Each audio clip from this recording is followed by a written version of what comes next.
Banner ತೋರಿಸೋಣ ಸರಿ ಬರ್ರಿ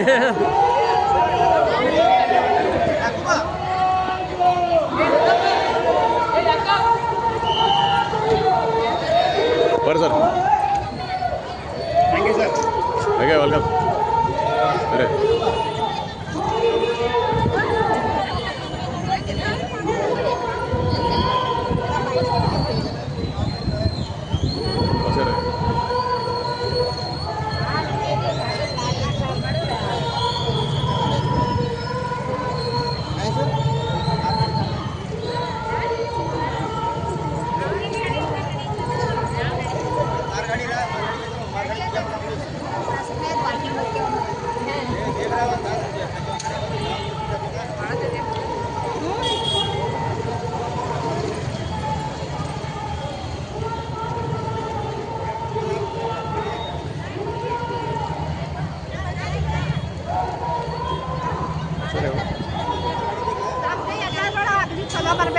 बड़ा गिफ्ट हाईलाइट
ಅವರು ಇಂಜೆಕ್ಷನ್ ಮಾಡ್ತಿಲ್ಲ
आवाज दो, आवाज दो।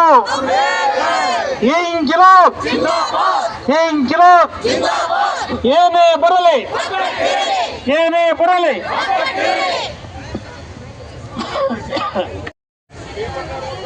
ಬಂಧುಗಳೇ, ಇವತ್ತು ಕೇಂದ್ರದ 10 ಕಾರ್ಮಿಕ ಸಂಘಟನೆಗಳು, ಯಾವ್ದ್ರಿ ಜಂಟಿ ಕಾರ್ಮಿಕ ಸಂಘಟನೆಗಳು ಕರೆ ನೀಡಿದ್ದರ ಹಿನ್ನೆಲೆಯಲ್ಲಿ ಇಡೀ ದೇಶದಾದ್ಯಂತ ಇವತ್ತೇನು ಮೋದಿ ಸರ್ಕಾರ ಕಾರ್ಮಿಕ ವಿರೋಧಿ, ರೈತ ವಿರೋಧಿ ನೀತಿಗಳನ್ನೇನು ದೇಶದ ಜನಗಳ ಮೇಲೆ ಹೇರ್ತಾ ಇದ್ದಾರೆ, ಅದನ್ನು ವಿರೋಧಿಸಿ ಇಡೀ ದೇಶದಾದ್ಯಂತ ಇವತ್ತು ಕಾರ್ಮಿಕ ಸಂಘಟನೆಗಳು ಸಿಡಿದೆದ್ದು ಇವತ್ತು ಹೋರಾಟ ಮಾಡ್ತಾ ಇದ್ದಾರೆ. ಈ ದೇಶದಲ್ಲಿ ನಡೆಯುವಂತ ಈ ಒಂದು ಐತಿಹಾಸಿಕವಾದಂತ ಒಂದು ಚಳವಳಿ ನಮ್ಮ ರಾಜ್ಯದಲ್ಲಿ ನಡೀತಾ ಇದೆ, ಎಲ್ಲ ಜಿಲ್ಲೆಗಳಲ್ಲೂ ಕೂಡ ನಡೀತಾ ಇದೆ. ಅದರ ಭಾಗವಾಗಿ ನಾವು ಬಿಜಾಪುರ ಜಿಲ್ಲೆಯಲ್ಲಿ ಕೂಡ ಇವತ್ತು ನಾವು ಕಾರ್ಮಿಕರೆಲ್ಲ ಇವತ್ತು ಬೀದಿಗಿಳಿದು ಹೋರಾಟ ಮಾಡ್ತಾ ಇದ್ದೇವೆ. ಕೇಂದ್ರದಲ್ಲಿ 29 ಕಾರ್ಮಿಕರ ಹಕ್ಕುಗಳನ್ನ ಇವತ್ತು ಬರೀ 4 ಕೋಡ್ಗಳನ್ನಾಗಿ ಮಾಡಿ ಈ ಕಾರ್ಮಿಕರ ಒಂದೊಂದಾಗಿ ಹಕ್ಕುಗಳನ್ನ ಕಸ್ಕೊಂತಾ ಇದ್ದಾರೆ. ಇವತ್ತು ಮುಷ್ಕರ ಮಾಡಬಾರ್ದು, ಯೂನಿಯನ್ ಮಾಡಬಾರ್ದು, ಯೂನಿಯನ್ ರಿಜಿಸ್ಟ್ರೇಷನ್ ಆಗಬೇಕಾದ್ರೆ ಮೊದಲು 7 ಜನ ನಾವು ಸಹಿ ಹಾಕಿದರೆ ಇವತ್ತು ಯೂನಿಯನ್ ರಿಜಿಸ್ಟ್ರೇಷನ್ ಆಗ್ತಿತ್ತು. ಆದ್ರೆ ಇವತ್ತು 300 ಜನ ಸಹಿ ಹಾಕಬೇಕತ್ತೆ. ಮತ್ತೆ ನಾವು ನಮ್ಮ ಬೇಡಿಕೆಗಾಗಿ ಏನಾದರೂ ಹೋರಾಟ ಮಾಡಬೇಕು ಅಂತಂದ್ರೆ ನಾವು 14 ದಿವಸ ಮುಂಚಿತವಾಗಿ ಇವತ್ತು ಸ್ಟ್ರೈಕ್ ನೋಟಿಸ್ ಕೊಟ್ಟರೆ ನಾವು ಸ್ಟ್ರೈಕ್ ಮಾಡಬಹುದಾಗಿತ್ತು. ಆದರೆ ಇವತ್ತು 60 ದಿವಸ ಮುಂಚಿತವಾಗಿ ನಾವು ಸ್ಟ್ರೈಕ್ ನೋಟಿಸ್ ಕೊಡ್ಬೇಕಂತ ಅವರಿಗೆ. ಆ ನಂತರ ಇವತ್ತು ಹೆಚ್ಚಿನ ಒಂದು ನಾವು ವೇತನ ಕೇಳಬಾರ್ದು, ಸ್ಟ್ರೈಕ್ ಮಾಡಬಾರ್ದು, ಯೂನಿಯನ್ ಮಾಡಬಾರ್ದು, ಹೀಗೆ ಹಲವಾರು ರೀತಿಯಿಂದ ಕಂಡೀಷನ್ಗಳು ಹಾಕ್ತಾ ಇದ್ದಾರೆ. ಒಂದು ವೇಳೆ ಆ ಕಾನೂನುಗಳನ್ನು ಮೀರಿ ಹೋರಾಟ ಮಾಡಿದರೆ ಇವತ್ತು ಕಾರ್ಮಿಕ ನಾಯಕರನ್ನ, ಇವತ್ತು ಹೋರಾಟ ಮಾಡುವಂತ ಇವತ್ತು ಕಾರ್ಮಿಕರನ್ನ ಅವರು ಜೈಲಿಗೆ ಹಾಕುವಂತ ಒಂದು ಕಾನೂನು ಕೂಡ ತರ್ತಾ ಇದ್ದಾರೆ. ಅದು ಮಾತ್ರ ಅಲ್ಲ, ಇವತ್ತು ಈ ಒಂದು ಕಾರ್ಮಿಕರಿಗೆ ಯಾರು ಸಪೋರ್ಟ್ ಮಾಡ್ತಾರೆ, ಇವತ್ತು ಯಾರು ಬೆಂಬಲ ಕೊಡ್ತಾರೆ, ಅವರನ್ನು ಕೂಡ ಇವತ್ತು ಅವರು ಪ್ರಚೋದನೆಕಾರರು ಅಂತೇಳಿ ಅವರನ್ನು ಕೂಡ ಜೈಲಿಗೆ ಹಾಕುವಂತ ನೀತಿಯನ್ನ ಇವತ್ತು ಕೇಂದ್ರ ಸರ್ಕಾರ ತರಲಿಕ್ಕೆ ಕೊಟ್ಟಿದೆ. ಇವತ್ತು ಮೋದಿಯವರ ಸರ್ಕಾರಕ್ಕೆ ನಾವು ಪ್ರಶ್ನೆ ಮಾಡಬೇಕಾಗಿದೆ. ಮೋದಿಯವರೇ, ನೀವು 11 ವರ್ಷ ಈಗ ಹೇಗೆ ಬರ್ತೇನೆ ರೀ ಸದ ಈಗ ಹುಡ್ಕೋದಲ್ಲಿ ಒಂದು ಬ್ರಾಂಚ್ ಇದ್ದೈತಲ್ಲ, ಅಲ್ಲಿ ಅದೇ ಕೋರ್ಟ್ ಹತ್ರ ಒಂದು ಬ್ರಾಂಚ್ ಇತ್ತು. ಅದು ಬ್ರಾಂಚ್ ಹುಡ್ಕೋದಲ್ಲಿ ಬರ್ಜ್ ಆಯ್ತು. ಇರೋದು ಬ್ಯಾಂಕ್ ಇಲ್ಲಿ ಇದು ಬೆಲಲ್ ಹತ್ರ ಇತ್ತು, ಅದು ವಿಠಲ್ ಬದಿಲೆಲ್ಲ ಬರ್ಜ್ ಆಯ್ತು. ಬಟ್ ಈಗ ಅದರ ಇದೇ ತರ ಇದು ಬಿಜಾಪುರದ ಬಿಡ್ರೆ ಹೇಳೋದಾರೆ ಇದೇ ರೀತಿ ಆಯ್ತಿಲ್ಲ. ಆಲ್ರೆಡಿ ಎಲ್ಲ ಕಡೆ ಇದು ಆಗೋದ್ರಿಂದ ಸಿಬ್ಬಂದಿಗೆ ಸಮಸ್ಯೆ ಆಗಿತ್ತು. ಸಿಬ್ಬಂದಿಗೆ ಆಯ್ತು, ಗ್ರಾಹಕರಿಗೆ ಆಯ್ತು. ಸಿಬ್ಬಂದಿ ನೇಮಕಾತಿ ಕಂಪ್ಲೀಟ್ ಬಂದ್ ಮಾಡಿದ್ದಾರೆ. ಸುಮಾರು 100 ಸಿಬ್ಬಂದಿ ಬೇಕಾದ್ರೆ 50 ಜನ ಅಷ್ಟೇ ರಿಕ್ರೂಟ್ಮೆಂಟ್ ಮಾಡ್ತಾರೆ. ಸೊ ಅದನ್ನು ಕೂಡ ಒಂದು ಪ್ರಮುಖ ಬೇಡಿಕೆ ಇದೆ ಇವತ್ತಿನ ದಿನ. ಬ್ಯಾಂಕ್ಗಳಲ್ಲಿ ಹೆಚ್ಚು ನೇಮಕಾತಿಗಳನ್ನು ಮಾಡಬೇಕು, ದಿನಗೂಲಿ ನೌಕರನ್ನ ಕಾಯಂಗೊಳಿಸಬೇಕು, ಹೊರಗುತ್ತಿಗಳನ್ನು ರದ್ದು ಮಾಡಿ ದಿನಗೂಲಿ ಮಾಡೋರಿಗೆ ಅವರಿಗೆ ಕಾಯಂಗೊಳಿಸಬೇಕು, ಹಾಗೂ ಸಬ್ ಸ್ಟಾಫನ್ನು ರಿಕ್ರೂಟ್ಮೆಂಟ್ ಮಾಡಬೇಕು, ಹೆಚ್ಚು ಸಿಬ್ಬಂದಿಗಳನ್ನು ನೇಮಕ ಮಾಡಿ ಇದು ಏನಂದಲ್ಲ ಗ್ರಾಹಕರಿಗೆ ಹೆಚ್ಚಿನ ಸರ್ವಿಸ್ ಕೊಡ್ಲಿಕ್ಕೆ ಅನುಕೂಲ ಮಾಡಿಕೊಡ್ಬೇಕಂತ ನಾವು ಈಗಾಗಲೇ ನಮ್ಮ ಬೇಡಿಕೆ ಇದೆ. ಆದರೂ ಕೂಡ ಕೇಂದ್ರ ಸರ್ಕಾರ ಯಾವುದೇ ಸಿಬ್ಬಂದಿ ನೇಮಕಾತಿ ಮಾಡ್ತಾ ಇಲ್ಲ. ಮಾಡಿದರೂ ಕೂಡ ನಮಗೆ ಎಷ್ಟು ಬೇಕೋ ಅಷ್ಟನ್ನು ಮಾಡ್ತಾ ಇಲ್ಲ. ಹೀಗಾಗಿ ಏನಾಗ್ತಿದೆ, ಗ್ರಾಹಕರು ಸಹಜವಾಗಿ ನಮ್ಮ ಜೊತೆ ಜಗಳ ಆಡ್ತಕ್ಕಂಥ ಪ್ರಸಂಗಗಳು ಬರ್ತವೆ. ಇದನ್ನು ನಾವು ಮೇಲೂ ತಿಳಿಸಿದ್ದೀವಿ, ಕೇಂದ್ರ ಸರ್ಕಾರದಲ್ಲಿ ಮಾತಾಡಿದ್ದೀವಿ. ಆದರೆ ಇಲ್ಲಿವರೆಗೂ ಯಾವುದೇ ಒಂದು ಪ್ರಗತಿ ಕಂಡಿಲ್ಲ. ಅದಕ್ಕಾಗಿ ಕೂಡ ನಾವು ಇನ್ನೂ ಬ್ಯಾಂಕ್ನಲ್ಲಿ ಹೆಚ್ಚು ನೇಮಕಾತಿ ಮಾಡಿ ನಮಗೇನದಲ್ಲ ಗ್ರಾಹಕರಿಗೆ ಹೆಚ್ಚಿನ ಸೇವೆ ಕೊಡ್ಲಿಕ್ಕೆ ಸಹಾಯ ಮಾಡ್ರಿ ಅಂತ ಕೂಡ ನಮ್ಮ ಬೇಡಿಕೆ ಇದೆ. ಸರಿ ಸರಿ. G Gandhi, general secretary, all India ಗ್ರಾಮೀಣ ಬ್ಯಾಂಕ್ ಎಂಪ್ಲಾಯೀಸ್ ಅಸೋಸಿಯೇಷನ್. ಇವೆಲ್ಲ ಕಾರ್ಮಿಕ ವಿರೋಧಿ ಮತ್ತು ರೈತ ವಿರೋಧಿ ನೀತಿಗಳನ್ನು ವಿರೋಧಿಸಿ ಇವತ್ತು ತಾವೆಲ್ಲ ಮುಷ್ಕರದಲ್ಲಿ ಪಾಲ್ಗೊಂಡಿದ್ದೀರಿ. ಸಂಗಾತಿಗಳೇ, ಮೊದಲು ನಾವೆಲ್ಲ ಒಂದು ಕಾರ್ಮಿಕ ಸಂಘಟನೆ ಈಗಾಗಲೇ ಅಣ್ಣಾರ ಹೇಳಿದರು, ಒಂದು ಕಾರ್ಮಿಕ ಸಂಘಟನೆ ಮುಷ್ಕರ ಮಾಡಬೇಕಾದ್ರೆ ಒಂದು 7 ದಿವಸ ನೋಟಿಸ್ ಕೊಟ್ಟರೆ ಸಾಕಾಗಿತ್ತು. ಇವತ್ತು 60 ದಿವಸ ನೋಟಿಸ್ ಕೊಡಬೇಕು. ಆಮೇಲೆ ನೋಟಿಸ್ ಕೊಟ್ಟ ನಂತರ ಅವರು ನಮ್ಮನ್ನು ನೆಗೋಸಿಯೇಷನ್ ಕರಿತಿದ್ದಾರೆ. ಮೊದಲು ಇಡುವ ಪದ್ಧತಿ ಇದೆ, ನಮಗೂ ಮಾತುಕತೆ ಕರೀತಾರೆ. ಮಾತುಕತೆ ಕರೆದು ಅಲ್ಲಿ ಮಾತುಕತೆ ವಿಫಲ ಆದರೆ ನಾವು ಮುಷ್ಕರಕ್ಕೆ ಹೋಗ್ತಿದ್ದೀವಿ. ಈಗ ಹಾಗಿಲ್ಲ. ಅವ್ರ ಕಾರ್ಮಿಕ ಸಂಘಟನೆ ಹೇಳ್ತಿ ಹಾಗಿಲ್ಲ, ನೀವು ಮಾತುಕತೆ ಮಾಡಿದಿರೋ ನೀವು ಮುಷ್ಕರಕ್ಕೆ ಹೋಗಿಲ್ಲ. ನೀವು ಮುಷ್ಕರಕ್ಕೆ ಹೋದರೆ ಅದು ಕಾನೂನು ಬಾಹಿರ. ಇಂಥ ಅನೇಕ ಕಾರ್ಮಿಕರು ಇರುವಂಥ ಕಾನೂನುಗಳು ಈ 4 ಕೋಡ್ಗಳಲ್ಲಿ ಏನು ಗೌರವನ ಕೊಟ್ಟಿಲ್ಲಲ್ಲ.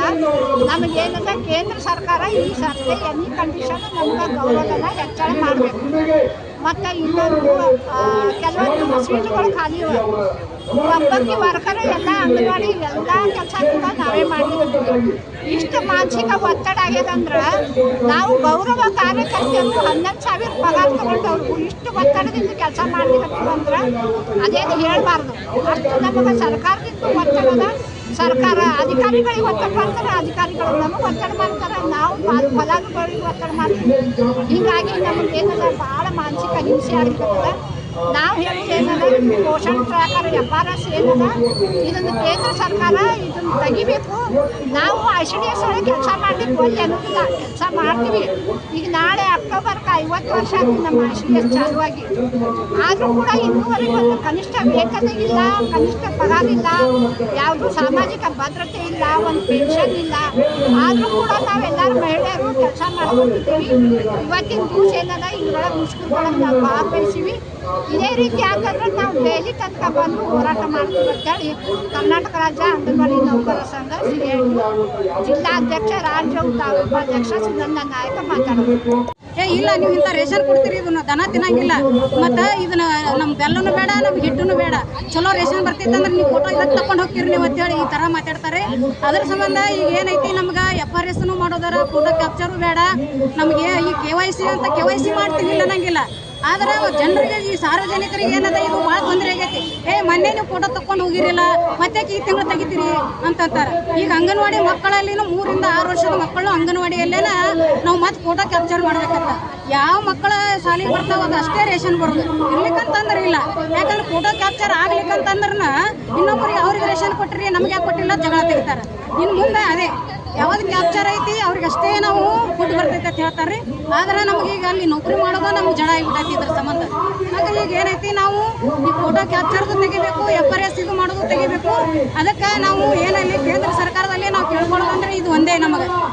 ಅದಕ್ಕೆ ಈಗ ಇನ್ನು ಮುಂದೆ ಏನೈತಿ ನಮ್ಗೆ ಮಕ್ಕಳಿಗೆ ಏನೈತಿ ಈಗ, ಯಾಕಂದ್ರೆ ನಾವು ಫುಡ್ಡಿನ ಸಂಬಂಧ ಮಕ್ಕಳು ಈಗ ನಾವು ಯಾವನಾರು ಕೊಡಕ್ಕೆ ಹೋಗಿ ಹೊಟ್ಟೆಗೆ ತ್ರಾಸ ಆಗ್ಲಾಕತೈತಿ. ಅದು ಪೌಷ್ಟಿಕ ಫುಡ್ ಏನೈತಿ ಮಕ್ಕಳಿಗೆ ತ್ರಾಸ ಆಗ್ಲಾಕತೈತಿ. ಅದರ ಸಂಬಂಧ ಈಗ ಏನೈತಿ ನಾವು ಈಗ ಫೋಟೋ ಕ್ಯಾಪ್ಚರ್ನೂ ಬೇಡ, ಏನೂ ಬೇಡ ನಮಗೆ. ಈಗ ಏನೈತಿ ಮೊದಲು ನಾವೆಲ್ಲ ಹಸಿರಿ ನಾವು ಏನು HMS ಮತ್ತೆಲ್ಲ ನಾವು ಈಗ ಏನು ಮೊದಲು ಮಾಡ್ಕೋತ ಬರ್ತಿದ್ದೀವಿ ಅದನ್ನು ಅಷ್ಟೇ ಮಾಡೋದು. ಅದ್ರ ಸಂಬಂಧ ಈಗ ಮಾತಾಡೋದು ಏನೈತಿ, ನಾನು ತಾಲೂಕಿನಿಂದ ಸುವರ್ಣ ಹಲಗಣಿ ತಾಲೂಕಾ ಕಾರ್ಯದರ್ಶಿ. ಇದು ಕೇಂದ್ರ ಕಾರ್ಮಿಕ ಸಂಘಗಳು, 10 ಕಾರ್ಮಿಕ ಸಂಘಗಳು ಇವತ್ತು ಈ ಪ್ರತಿಭಟನೆಯನ್ನು ಇಡೀ ದೇಶಾದ್ಯಂತ ಮಾಡುವುದರ ಮೂಲಕವಾಗಿ ಇವತ್ತು ನಾವು ಬಿಜಾಪುರದಲ್ಲಿಯೂ ಕೂಡ ನಾವು 3 ಸಂಘಟನೆಯ ನೇತೃತ್ವದಲ್ಲಿ ಇವತ್ತು ಈ ಹೋರಾಟವನ್ನು ಮಾಡ್ತಾ ಇದ್ದೀವಿ. ಈ ಒಂದು ಸಂದರ್ಭದಲ್ಲಿ ಏನು ಕಾರ್ಮಿಕರ ಕಾನೂನುಗಳನ್ನು 29 ಕಾನೂನುಗಳನ್ನು ತಿದ್ದುಪಡಿ ಮಾಡಿ 4 ಕೋಡ್ಗಳಂತ ಹೇಳಿ ಮಾಡಿ, ಆ 4 ಕೋಡ್ಗಳು ಯಾರ ಪರವಾಗಪ್ಪ ಅಂತಂದ್ರೆ ಮಾಲೀಕರ ಪರವಾದ ಕೋಡ್ಗಳನ್ನು 2019 ಮತ್ತು 2020ರಲ್ಲಿ ಜಾರಿಗೊಳಿಸೋದ್ರ ಮೂಲಕ ಇವತ್ತು ನಮ್ಮ ಮೇಲೆ ಒಂದು ಗದಾಪ್ರಹಾರ ಈ ಸರ್ಕಾರ, ಕೇಂದ್ರ ಸರ್ಕಾರ ಮಾಡ್ತಾ ಇದೆ. ಅದೇ ರೀತಿ ರಾಜ್ಯ ಸರ್ಕಾರವು ಕೂಡ ಈಗಾಗಲೇ ಮೊನ್ನೆ 10 ಗಂಟೆ ಕೆಲಸ ಮಾಡಬೇಕು ಅಂತೇಳಿ ಆ ಕಾನೂನುಗಳನ್ನು ಇವತ್ತು ಜಾರಿಗೊಳಿಸುವ ನಿಟ್ಟಿನಲ್ಲಿ ಇವತ್ತು ಸರ್ಕಾರಗಳು ನಮ್ಮನ್ನು ಇವತ್ತು ಆಳ್ತಾ ಇವೆ. ಅದಕ್ಕಾಗಿ ಇದನ್ನು ವಿರೋಧಿಸಿ ಇವತ್ತು ನಾವು ಎಲ್ಲ ಕಾರ್ಮಿಕ ಸಂಘಗಳು ಈ ಎಲ್ಲ 4 ಕೋಡ್ಗಳನ್ನು ರದ್ದುಗೊಳಿಸಬೇಕು ಅಂತೇಳಿ ಈ ಸಂದರ್ಭದಲ್ಲಿ ನಾನು ಹೇಳ್ತೇನೆ. ಹೆಸರು ಲಕ್ಷ್ಮಣ ಅಂದ್ರ, CIT ಪ್ರಧಾನ ಕಾರ್ಯದರ್ಶಿ. ಅನಿವಾರ್ಯ ಬಂದದ. ದುಡಿಯುವ ವರ್ಗವನ್ನು ಸಂಪೂರ್ಣ ಶೋಷಣೆ ಮಾಡ್ತಕ್ಕಂಥ ಪರಿಸ್ಥಿತಿ ಮಾಡಿದ್ರೆ ಆ ನೀತಿ ವಿರುದ್ಧವಾಗಿ ಇಡೀ ಸರ್ಕಾರಿ ನೌಕರ ವರ್ಗದವರು ಕೂಡ ನೌಕರ ವಿರುದ್ಧ ನೀತಿ ಅನಿಸ್ತದ. ಸುಮಾರು 70 ವರ್ಷಕ್ಕೆ 2 ಕೋಟಿ ಉದ್ಯೋಗ ಕೊಡ್ತಂತ ಹೇಳಿದ ಸರ್ಕಾರ ಇವತ್ತು ಇರ್ತಕ್ಕಂಥ ಉದ್ಯೋಗ ಕಡಿಮೆ ಮಾಡ್ತಿದ್ದಾರೆ. ಆದರೆ ಸುಮಾರು 22 ಕೋಟಿ ಉದ್ಯೋಗ ಸೃಷ್ಟಿಸಬೇಕಾಗಿತ್ತು. ಆದರೆ ಇರ್ತಕ್ಕಂಥ ಖಾಲಿ ಉದ್ಯೋಗ ತುಂಬಿಕೊಂಡಿಲ್ಲ. ಸುಮಾರು 50 ಲಕ್ಷ ಸರ್ಕಾರಿ ಉದ್ಯೋಗಗಳು ಖಾಲಿ ಇವೆ. ರಾಜ್ಯ ಸರ್ಕಾರದ ವ್ಯಾಪ್ತಿಯಲ್ಲಿ ಸುಮಾರು 2.5 ಲಕ್ಷ ಉದ್ಯೋಗ ಖಾಲಿ ಇವೆ. ಅದು ಈ ಉದ್ಯೋಗಗಳು ಖಾಲಿ ತುಂಬಕತೆ ಇರಲ್ಲ. ಅದ್ರ ಜೊತೆಗೆ ನಿವೃತ್ತ ನೌಕರರಿಗೆ ಈಗೇನು OPS ಪೆನ್ಷನ್ ಅಂತ NPS ಕೂಡ ರದ್ದಾಗಬೇಕು, PFRDB ರದ್ದಾಗಬೇಕು, NPS ಪದ್ಧತಿ ರದ್ದಾಗಬೇಕು, OPS ಪದ್ಧತಿ ಜಾರಿ ಮುಖಾಂತರ ನಿವೃತ್ತ ನೌಕರರು ಕೂಡ ಒಂದು ಕರಾಳ ಶಾಸನವನ್ನು ಪಾರ್ಲಿಮೆಂಟ್ ಆಲ್ರೆಡಿ ಮಂಡನೆ ಮಾಡ್ತಿದ್ದಾರೆ. ಆ ಪ್ರಕಾರ ಈ ಇಡೀ ರಾಷ್ಟ್ರದ ಕಾಯ್ದೆ ಇಡೀ ನಿವೃತ್ತ ನೌಕರಿಗೆ ಬಂದು ಆಘಾತ ಉಂಟು ಮಾಡಿದ ಸರ್ಕಾರ, ನಿವೃತ್ತ ಸರ್ಕಾರ ಭಾಳ ಆಕ್ರೋಶ ಮಾಡ್ತಿದ್ದಾರೆ. ಈ ಕಾಯ್ದೆ ಬಂದರೆ ಈಗೇನು ನಾವು ಸ್ಯಾಲ್ರಿ ತೆಗೆದುಕೊಡ್ತೀವಿ, ಬೇಸಿಕ್ ಸ್ಯಾಲ್ರಿ ಅಲ್ಲಿಗೆ ಸ್ಥಗಿತ ಆಗಿಬಿಡ್ತದೆ. ಮುಂದೆ DA ಕೊಟ್ಟು ಕೂಡ ಹೆಚ್ಚಿಗಾಗಲ್ಲ. ವೇತನ ಆರ್ಥಿಕ ಸೌಲಭ್ಯ ಸಂಪೂರ್ಣ ಖುಷಿ ಬರ್ತದೆ. ಆ ನೀತಿ ವಿರುದ್ಧವಾಗಿ ನಿವೃತ್ತ ನೌಕರು ಕೂಡ ಈ ಹೋರಾಟದ ಚಳವಳಿ ಭಾಗವಹಿಸಿದ್ರೆ ಇಡೀ ಸರ್ಕಾರ ಮಾಡ್ತಕ್ಕಂಥ ಕೈಗಾರಿಕೆ ನೀತಿ, ಕೃಷಿ ನೀತಿ, ಕೃಷಿ ನೀತಿ, ಸರ್ಕಾರ ಮಾಡ್ತಕ್ಕಂಥ ಶಿಕ್ಷಣ ನೀತಿ, ಎಲ್ಲ ನೀತಿಗಳು ಕೂಡ ಆಳ್ತಕ್ಕ ಸರ್ಕಾರ ಇಡೀಯಾಗಿ ಕಾರ್ಪೊರೇಟ್ ಪರ ಮಾಡ್ತಿದ್ರೆ ಜನಪರವಾಗಿ ಮಾಡಬೇಕು. ಈ ಎಡ ಮತ್ತು ಪ್ರಜಾಸತ್ತಾತ್ಮಕ ರಂಗ ಇಡೀ ದೇಶದಂತ ಈ ಚಳವಳಿ ಅಂತ ಸುಮಾರು ಕೋಟಿಗಟ್ಟಲೆ ಜನ ಭಾಗವಹಿಸಿದ್ರೆ ಸರ್ಕಾರ ನೀತಿ ಬದಲಾಯಿಸದಿದ್ದರೆ ಮುಂಬರ್ತಕ್ಕ ದಿನಗಳಲ್ಲಿ ಇಡೀ ರೈತಾಪಿ ವರ್ಗ, ದುಡಿ ವರ್ಗ, ಕಾರ್ಮಿಕ ವರ್ಗ ಕ್ರಾಂತಿ ಆಗೋ ಒಂದು ದೊಡ್ಡ ಮಟ್ಟದಲ್ಲಿ ಸರ್ಕಾರ ಬದಲಾವಣೆಗಳು ಕೊಡುತ್ತೆ. ಆ ಸರ್ಕಾರ ಈ ಮೂಲಕ ಎಚ್ಚರಿಕೆಯ ಮುಖಾಂತರ ಆ ನೀತಿ ಬದಲಾಯಿಸಿಕೊಂಡು ಜನಪರ ವರ್ಗತಕ್ಕಂಥ ದುಡಿ ವರ್ಗ ಪರವಾಗಿರ್ತಕ್ಕಂಥ ನೀತಿ ಬದಲಾಯಿಸಿಕೊಂಡು ಈ ಮೂಲಕ ನಾನು ಕೊಡ್ತಾ ಇದ್ದೀನಿ. ನನ್ನ ಹೆಸರು ಸುರೇಶ್ ಜಿಬಿ ಅಂತೇಳಿ ಶೇಟು ವಿದ್ಯಾರ್ಥಿಗಳು ಆ ದುಡಿತ ಒಬ್ಬರು ಸಂಚಾಲಕ. ಎಲ್ಲರಿಗೂ ನನ್ನ ನಮಸ್ಕಾರ. ಇವತ್ತಿನ ದಿವಸ ನಾನು ಹೇಳೋದು ಇಷ್ಟಪಡ್ತೀನಿ. ಆಶಾ ಕಾರ್ಯಕರ್ತೆಯಾಗಿ ನಾವು 16ರಿಂದ 17 ವರ್ಷ ತನಕ ಕೆಲಸ ಮಾಡ್ಕೊಂಡು ಬಂದಿದ್ದೀವಿ. ಅದ್ರ ಮೇಲೆ ನಮ್ಗೆ ಸುಗಮಕಾರ ಅಂತೇಳಿ ಕೆಲಸ ಕೊಟ್ಟಿದ್ರು. 10-11 ವರ್ಷ ಕೆಲಸ ಮಾಡಿಸ್ಕೊಂಡು ಒಮ್ಮಿಂದೊಮ್ಮೆ ನಮ್ಮನ್ನು ತೆಗಿಸ್ಬಿಟ್ರು. ಒಮ್ಮೆ ಜೀವ ಬಂದು ನಮ್ಮನ್ನ ನೌಕರಿಯಿಂದ ತೆಗೆದು 4 ತಿಂಗಳಾಗಿತ್ತು. ಫೆಬ್ರವರಿ ತಿಂಗಳಿಗೆ ಸ್ಟಾಪ್ ಮಾಡಿಬಿಟ್ರು. ನಮಗೆ ಫೆಬ್ರವರಿ 28ಕ್ಕೆ ನಮ್ಮನ್ನ ಆಶಾ ಸುಗಮಕಾರದಿಂದ ಮುಕ್ತಗೊಳಿಸಿದ್ರು. ಅದರಂತೆ ನಮ್ಮ ಆಶಾ ಇವರು TOTಗಳು ಅಂದರೆ ನಮ್ಗೆ ತಿಳಿಸಿದಂಥ ಒಂದು ಸೂಪರ್ವೈಸರ್ ಆಶಾ ಮೆಂಟ್ರುಗಳು ಏನದಾರಲ್ಲ ಅವ್ರನ್ನೂ ತೆಗಿಬೇಕಂತ ಹೇಳಿ ನಿಮ್ದಿಂದ ನಮ್ಗೇನು ಕೆಲಸ ಹಾಕತ್ತಿಲ್ಲ ಅನ್ನೋಕ್ಕೆ ತೆಗಿಸ್ಬಿಟ್ಟಾರಿ. ಅದಕ್ಕೆ ಅವ್ರಿಗೆ ಮತ್ತೆ ನಾವು ಸ್ಟಾಫ್ ನರ್ಸ್ ಮಾಡ್ತೀವಿ ಹಂಗಾಗಿ ಹೇಳ್ತಾರೆ. ನಮ್ಗೆ ಆಶಾ ಮೆಂಟ್ರುಗಳು ನಮಗೆ ಬೇಕು ಅಂತೇಳಿ ನಾವು ಕೇಳ್ಕೊತೀವಿ. ಅದ್ರ ಬಿಟ್ಟರೆ ಏನಿಲ್ಲ. ನಾವು ಆಶಾ ಕಾರ್ಯಕರ್ತೆ ಕೆಲಸ ಮಾಡ್ಕೊಂಡು ಮುಂದುವರ್ಸ್ಕೊಂಡು ಹೋಗ್ತೀವಿ. ನಾವು ಸುಗಮಕಾರ ತೆಗೆದಕ್ಕಿಂತ ಹೆಚ್ಚಾಗಿ ನಮ್ಗೆ TOTಗಳು ತೆಗೆದು ತುಂಬ ಬೇಜಾರಾಗಿತ್ತು ಅಂತ ಹೇಳಕ್ಕೆ ಇಷ್ಟಪಡ್ತೀನಿ. ನನ್ನ ಹೆಸರು ಬಸವರಾಜೇಶ್ವರಿ ಸಂಘಟನೆ ರೀ CEO. ನಮ್ಮದು PF ಆಫೀಸ್ ನಮ್ಮದು ವಾಟ್ಸಪ್ದಾಗ ಕೆಲಸ ಮಾಡತ್ತಿದ್ದೀವಿ. ನಾವು ಕೆಲಸ ಮಾಡೋ PF ಕಟ್ ಮಾಡ್ಕೊಂಡಾರ 5 ವರ್ಷದಿಂದ. ಯಾರು ಅವ್ರು ಕೇಳ ನಾವು ಗುಲ್ಬರ್ಗ ಹೋಗ್ರಿ ನಾವೆಲ್ಲ ತುಂಬಿ ಅಂತ ಕಾಂಟ್ರಾಕ್ಟ್ ಹೇಳ್ತಾನೆ. ಗುಲ್ಬರ್ಗ ಆಫೀಸ್ಗೆ ಹೋಗಿ ಕೇಳೋಣ ಅವ್ರ ಕಾಂಟ್ರಾಕ್ಟ್ ತಪ್ಪೈತೆ ಕೇಳ್ತಾರೆ. ನಾವು ಯಾರಿಗೆ ಹೋಗಿ ನಾವು ಕೇಳಬೇಕಾಗೈತಿ? ಮಾಧ್ಯಮದವ್ರ ಮುಖಾಂತರನೇ ನಮ್ಮೊಂದು ಸ್ವಲ್ಪ ನ್ಯಾಯ ಕೊಡಿಸ್ಕೊಂಡೆ. ಸತೀಶ್ ಪಡ್ಸಲ್ಗಿ. ಪುಷ್ಕರದಲ್ಲಿ ನಾವು ಕೂಡ ಅಂಗನವಾಡಿ ಕಾರ್ಯಕರ್ತರು ಭಾಗವಹಿಸಿವಿ. ಎಷ್ಟೋ ದಿನಗಳಿಂದ ಪ್ರಚಾರ ಮಾಡಿ ಇವತ್ತಿನ ದಿವಸ ನಾವು ಭಾಗವಹಿಸಿವಿ. ಒಂದು 10 ಮಿನಿಟ್ ಕೂಡ್ಲಿಕ್ಕೆ ನೀವು ರೆಡಿ ಇಲ್ಲ ನೋಡ್ರಿ. ಎಲ್ಲ ಕಾರ್ಮಿಕರದು ಎಲ್ಲ ಇದು ಇಟ್ಕೊಂಡು ನಾವು ಹೋರಾಟ ಮಾಡಿವಿ ರೈತರ ಸಂಬಂಧ. ನಾವು ಕೂಡ ಒಂದು ರೈತರ ಮಕ್ಕಳು, ಕಾರ್ಮಿಕರ ಮಕ್ಕಳು. ಬಿರ್ಲಾ, ಟಾಟಾ, ಅಂಬಾನಿ ಮಕ್ಕಳು ಯಾರು ಅಂಗನವಾಡಿ ಕಾರ್ಯಕರ್ತರು ಇಲ್ಲ, ಆಶಾ ವರ್ಕರ್ ಇಲ್ಲ, ಬಿಸಿ ಉಳಿದವ್ರು ಇಲ್ಲ. ನಾವೆಲ್ಲ ಇರೋದು ಕಾರ್ಮಿಕರ ಮಕ್ಕಳು, ರೈತರ ಮಕ್ಕಳು, ದುಡಿಯೋ ವರ್ಗದ ಮಕ್ಕಳು. ಎಲ್ಲ ಜಾತಿಗೆ ಹಿಂದೂ ಮುಸ್ಲಿಂ ಏನಂತಾರಲ್ಲ ಆ ಜಾತಿ ಇಲ್ಲ, ಈ ಜಾತಿ ಇಲ್ಲ, ಎಲ್ಲ ಜಾತಿ ಒಂದೇ. ನಾವು ಅಂಗನವಾಡಿ ಕಾರ್ಯಕರ್ತರು ಹಾಗೂ ಬಿಸಿ ಉಳಿದವರು ಮತ್ತು ಆಶಾ ವರ್ಕರ್ ಒಂದೇ ಒಂದು ನೋಡ್ರಿ. ಇಲ್ಲೆಲ್ಲ ಗಂಡ್ಮಕ್ಳಕ್ಕಿಂತ ಹೆಚ್ಚು ಹೆಣ್ಮಕ್ಳು ಬಂದೇವು ನಾವು. ಯಾಕ ಅವರು ಇವರು ಮಾತಾಡ್ತಾರ, ಆದ್ರ ವರ್ಗದಲ್ಲಿ ಇದ್ದವರು ನಾವು ಅಂಗನವಾಡಿ ಕಾರ್ಯಕರ್ತರು, ಆಶಾ ವರ್ಕರು. ಅಧ್ಯಕ್ಷ ರಾಜ್ಯ ಉಪಾಧ್ಯಕ್ಷ ಸುನಂದ ನಾಯಕ್ ಮಾತಾಡೋದು. ಎಲ್ಲರೂ ನಾವು ಒಂದೇ. ಆ ಸಂಘ ಈ ಸಂಘ ಅಲ್ಲ, ಎಲ್ಲರೂ ವರ್ಕರು ಒಂದೇ, ಹೆಲ್ಪರು ಒಂದೇ.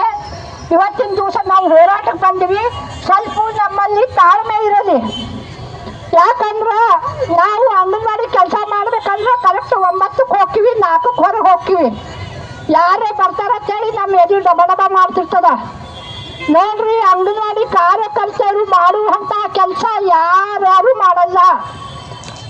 ಇವತ್ತ ಒಬ್ಬ ಗರ್ಭಿಣಿ ಒಂದು ಹೆಣ್ಣು ಮಗು ಹುಟ್ಟುತ್ತಂದ್ರ ಅದಕ್ಕೆ ಭಾಗ್ಯಲಕ್ಷ್ಮಿ ಮಾಡಬೇಕು ನಾವೇ. ಅದು 18 ವರ್ಷ ಆಗೋ ತನಕ ಬಾಲ್ಯ ವಿವಾಹ ಮಾಡ್ಕೊಳ್ಳೋದಂಗ ನೋಡೋರು ನಾವೇ. ಭಾಗ್ಯಲಕ್ಷ್ಮಿ ಎಲ್ಲ ಮಾಡ್ತಿರಿಲ್ಲ. ಆಮೇಲೆ ಆಕಿ ಗಂಡನ ಮನೆಗೆ ಹೋಗ್ಬೇಕಂದ್ರ ಅದನ್ನ ರಿಪೋರ್ಟ್ ಕೊಡೋರು ನಾವೇ, ಸರ್ವೆ ಒಳಗರು ತೆಗೆಯೋರು ನಾವೇ, ಸ್ವಸ್ಥರು ಬಂದ ಕೂಡಲೇ ದಾಖಲೆ ಮಾಡೋರು ನಾವೇ. ಹೌದಿಲ್ಲ? ನಾವು ಬಡವರ ಪರವಾಗಿ ಮಹಿಳೆಯರ ಪರವಾಗಿ ಕೆಲಸ ಮಾಡೋರಿದ್ದೀವಿ. ಆದ್ರೆ ಕೇಂದ್ರ ಸರ್ಕಾರ ಇಷ್ಟು ಇದು ಮಾಡೋದು ನಮಗೆ ಇವ್ರ ಈ ಕಡೆ ಉಳಿನೂಬಾರ್ದು ಸಾಯ್ನೂಬಾರ್ದು ಹಂಗೆ ಕೆಲಸ ಹಚ್ಲಿಕ್ಕತ್ತದ. ಇವತ್ತಿನ ದಿವಸ ಇಲ್ಲಿ ಇಷ್ಟು ಮಂದಿ ಯಾಕೆ ಕೂಡಿರ ಅನ್ನೋದು ನನಗೂ ನೋವಿದೆ. ಯಾಕಂದ್ರೆ ನಾನು ಒಬ್ಬ ಅಂಗನವಾಡಿ ಕಾರ್ಯಕರ್ತೆ. ಪೋಷಣ್ ಟ್ರ್ಯಾಕರ್ ಅಂತೇಳಿ ಏನು ಯೋಜನೆ ಬಂದದಲ್ಲ, ಆ ಯೋಜನೆ ಒಳಗೆ ಇಷ್ಟು ಸಫರ್ ಆಗ್ಲಿಕ್ಕೆ ನಾವು ಅಂಗನವಾಡಿ ಕಾರ್ಯಕರ್ತೆಯರು. ಸರ್ಕಾರ ಅಧಿಕಾರಿಗಳಿಗೆ ಒತ್ತಡ ಕೊಡ್ತದ, ಅಧಿಕಾರಿಗಳು ನಮಗೆ ಒತ್ತಡ ಕೊಡ್ತಾರ, ನಾವು ಫಲಾನುಭವಿಗೆ ಒತ್ತಡ ಕೊಡ್ತೀವಿ. ಆದರೂ ಕೂಡ ಕೆಲಸ ಆಗವಲ್ತು. ಇದು FRS ತಡೆದವ್ರು ಯಾರು? ಕೇಂದ್ರ ಸರ್ಕಾರ. ಮೊದಲ ಬಡವರ ಹುಡುಗರಿಗೆ ಬಂದ ಕೂಡಲೇ ಅಡುಗೆ ಮಾಡಿ ಊಟಕ್ಕೆ ಹಾಕ್ತಿದ್ವಿ. ಆರಾಮ್ ಸಂತೋಷದಿಂದ ಊಟ ಮಾಡಿ ಹೋಗ್ತಿದ್ರು. ಗರ್ಭಿಣಿ ಬಾಣಂತಿಯರು ಊಟ ಮಾಡ್ತಿದ್ರು. ಅಂಗನವಾಡಿ ಕೇಂದ್ರ ಅಂದ್ರೆ ಒಂದು ದೇವಾಲಯ ಇದ್ದಂಗಿತ್ತು. ಶಾಲಾ ಪೂರ್ವ ಶಿಕ್ಷಣ ಕೂಡ ನಾವೇ ಮಾಡ್ತೀವಿ. ಇದು FRS ಬಂದ ಹಿಡಿದು ಶಾಲಾ ಪೂರ್ವ ಶಿಕ್ಷಣನೂ ಹೋಯ್ತು, ಸಭೆಗಳನ್ನು ಹೋಯ್ತು, ನಾವು ಎಲ್ಲರೂ ಹೊಂಟೀವಿ. ಒಟ್ಟು ಸರ್ಕಾರದ ಏನು ಉದ್ದೇಶದ ಅಂದ್ರ ಯಾರು ಕೆಲಸ ಮಾಡಿರಬಾರ್ದು. ಅಂಗನವಾಡಿ ಕೇಂದ್ರದೊಳಗೆ ಮಕ್ಕಳ ಸಂಖ್ಯೆ ಕಡಿಮೆ ಆಗಬೇಕು. ಈ ಬ್ಯಾಂಕ್ಗಳೆಲ್ಲ ಹೆಂಗೆ ಮರ್ಜ್ ಮಾಡ್ಯಾರಲ್ಲ ಹಂಗೆ ಮರ್ಜ್ ಮಾಡಬೇಕು. ಇವ್ರ ಹೊಟ್ಟೆ ಮ್ಯಾಗ ಕಾಲು ಕೊಡಬೇಕು.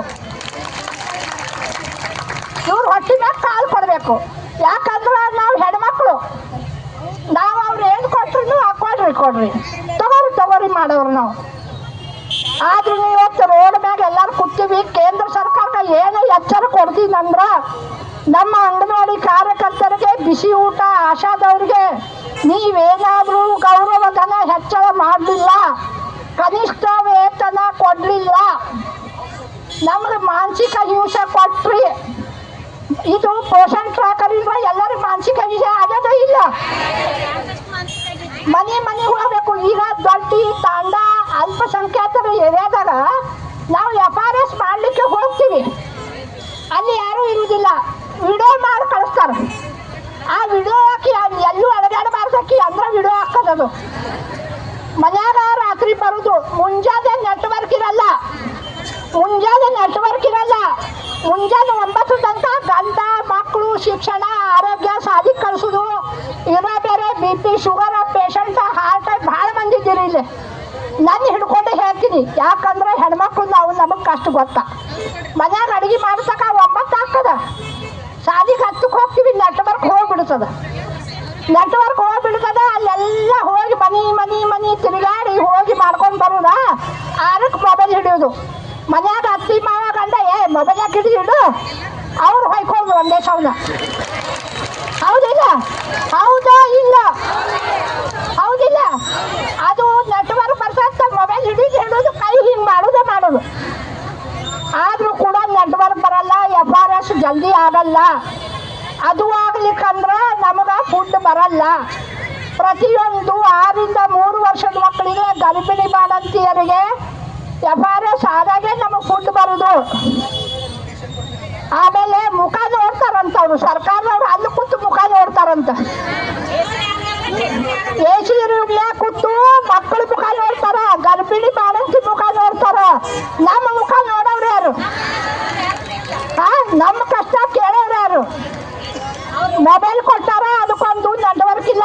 5G ಮೊಬೈಲ್ ಬೇಕು. ಅದು ಕೊಡ್ಲಿಕ್ಕೆ ಸರ್ಕಾರ ತಯಾರಿಲ್ಲ.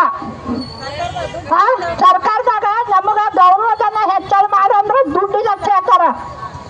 ಅದು ಇದು ನಾ ಬಾಯಿಲೆ ಅನ್ಬಾರ್ದು. ಯಾಕಂದ್ರೆ ನಾನು ಒಂದು ಸರ್ಕಾರದ ಸ್ಕೀಮ್ ಒಳಗೆ ಕೆಲಸ ಮಾಡ್ತೀನಿ ಅಂದ್ರೆ ತಪ್ಪಾಕದ. ಆದ್ರೂ ನಿಮಗೆ ಹೇಳ್ತೀನಿ, ನೀವೇ ತಿಳ್ಕೋಬೇಕು.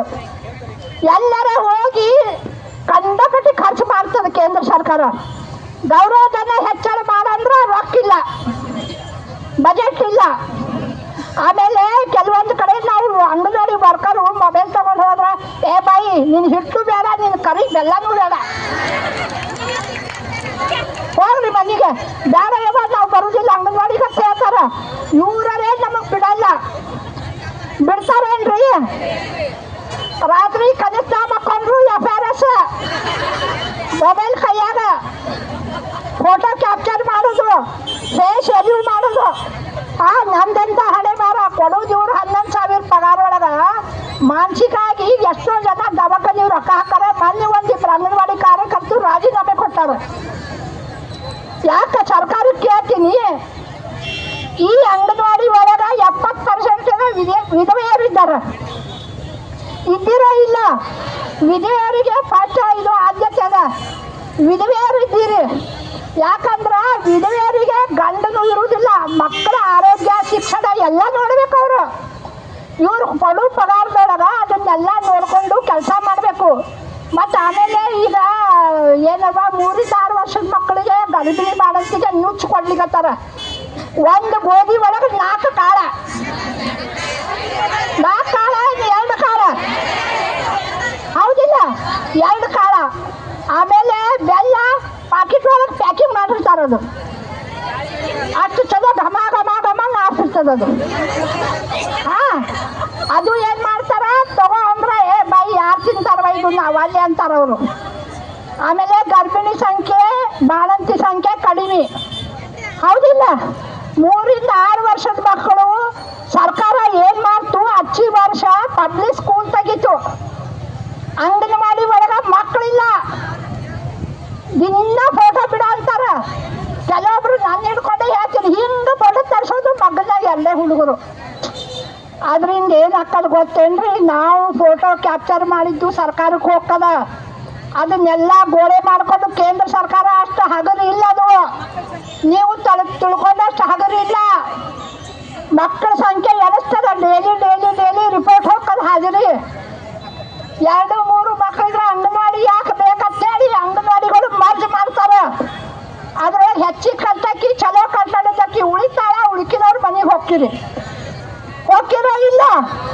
ಅದಕ್ಕೆ ನಮಗೆ ಯೂನಿಯನ್ ಬೇಕು.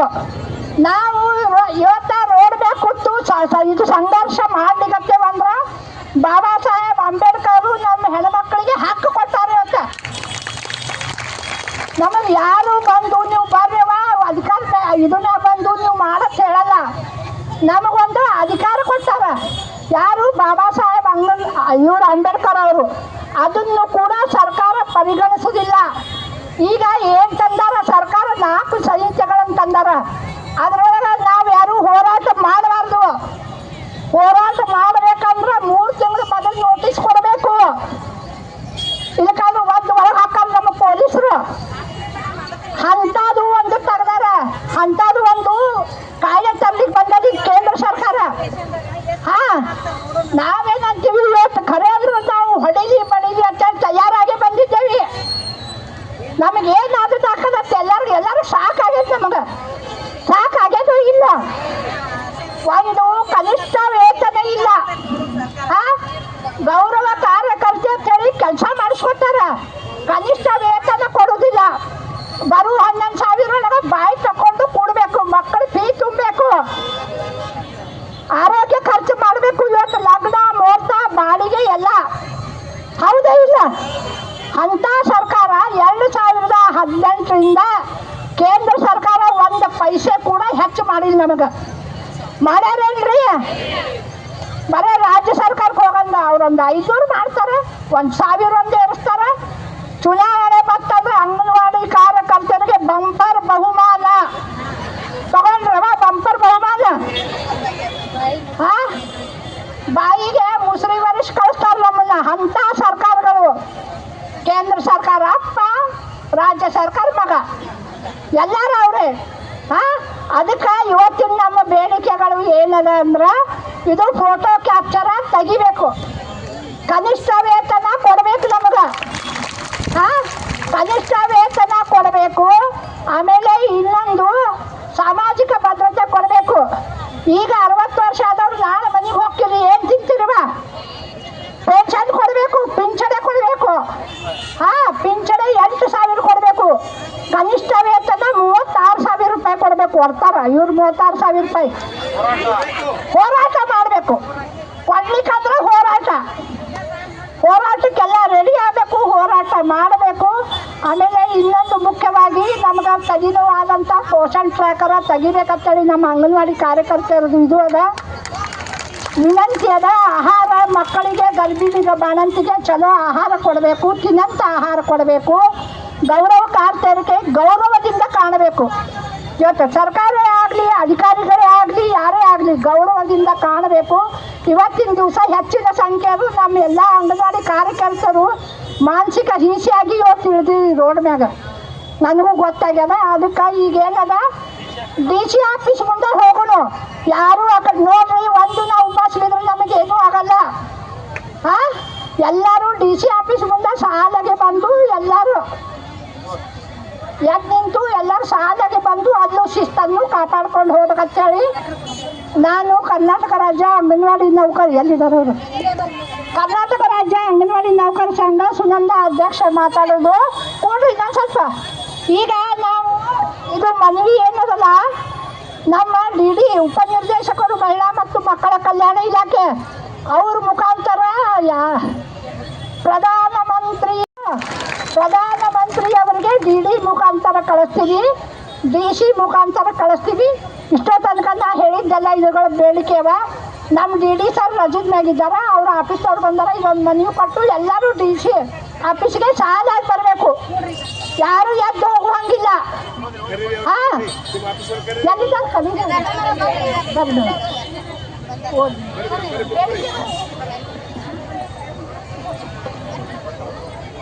ನಮ್ಮ ಅಂಗನವಾಡಿ ಕಾರ್ಯಕರ್ತರಿಗೆ ಎಲ್ಲರಿಗೆ ಮಧ್ಯಾಹ್ನದ ಸ್ವಾಗತವನ್ನು ಹೇಳ್ತಾ, ಈಗ ಕೇಂದ್ರ ಸರ್ಕಾರದಿಂದ ಕೊಡುತ್ತಿರುವ ತಮ್ಮ ಪಾಲಿನ ವಂತಿಕೆಯ ಹಣವನ್ನು ಕಡಿತಗೊಳಿಸಲು ಪೋಷಣ್ ಟ್ರ್ಯಾಕರ್ನಲ್ಲಿ ಫಲಾನುಭವಿಗಳಿಗೆ ಮನೆಗೆ ಪಡಿತರ ಸಾಮಗ್ರಿಗಳನ್ನು ನೀಡಲು 20-25 ಮೇ ತಿಂಗಳಿಂದ ಕಡ್ಡಾಯಗೊಳಿಸಿದ್ದಾರೆ.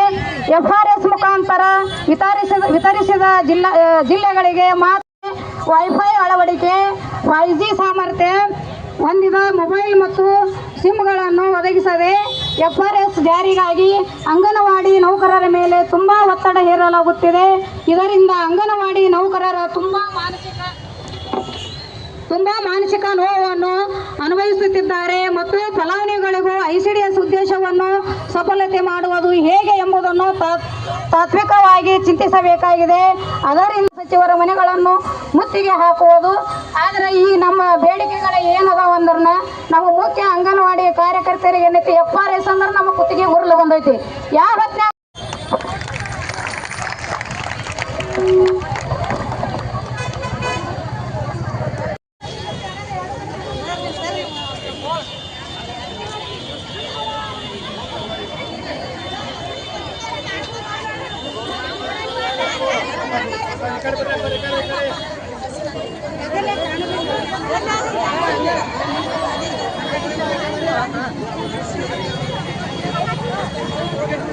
ಸರ್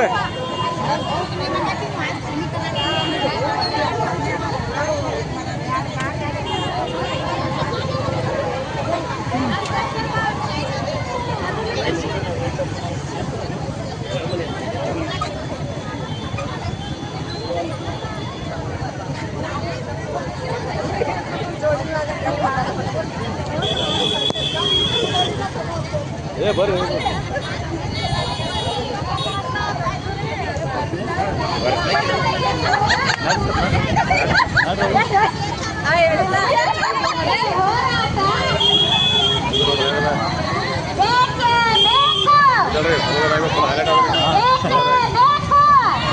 ಹಾಕ್ತಿರೋದು ಪೂರ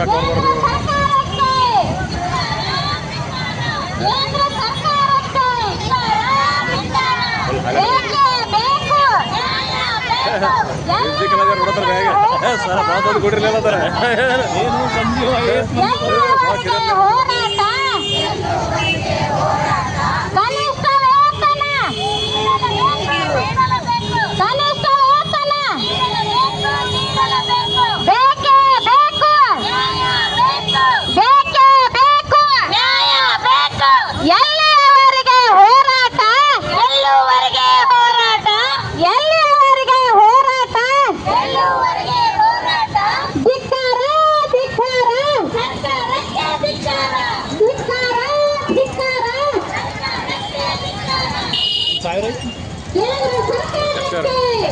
ಜಾಸ್ತಿ ಅವ್ರಿಗಿಂತ ಜಾಸ್ತಿ ಅರ ಬರ್ರಿ ಸರ್ ನೋಡ್ರಿ ನಂತರ ಏನು ಹೇಳಿದ್ರೆ ಇಲ್ಲ ನೀವು ಅಲ್ಲಿಗೆ ಬರ್ಬೇಕಂತ.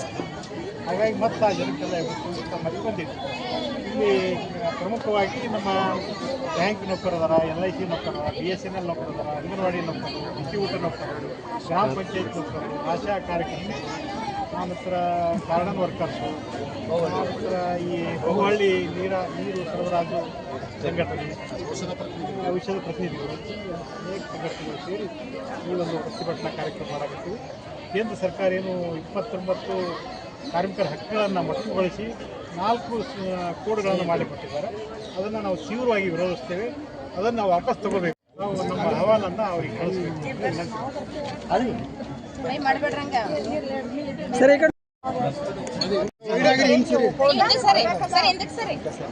ಮಗ್ಳ ಹತ್ರ ಬರಲ್ಲ ಹಿಂದಕ್ಕೆ ಸರಿ